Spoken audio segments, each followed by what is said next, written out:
আসসালামু আলাইকুম রহমতুল্লাহ। আজকে আমরা দেখব কিভাবে একটি থিম ইনস্টল করা যায়। থিম ইনস্টল করার জন্য আমি চলে যাচ্ছি আমার ওয়েবসাইটের অ্যাডমিন প্যানেলে। এখানে আমি আমার ইউজার নেম এন্ড পাসওয়ার্ড দিয়ে দিব। দেওয়ার পর আমরা বাম দিকে দেখতেছি কিছু অপশনস আছে বা মেনু আছে, ওখান থেকে আমরা চলে যাব অ্যাপিয়ারেন্স। এখান থেকে আমরা একদম উপরের দিকে একটা কর্নার দেখতেছি এড নিউ থিম বাটন আছে, আমরা ক্লিক করবো এড নিউ থিম।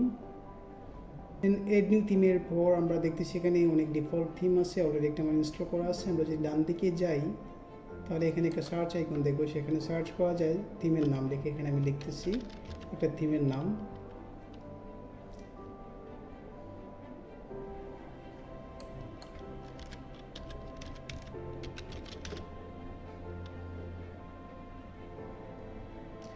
এখান থেকে আমরা যেই থিমটা ইউজ করতে চাচ্ছি আমি সেটাকে সিলেক্ট করে নিব।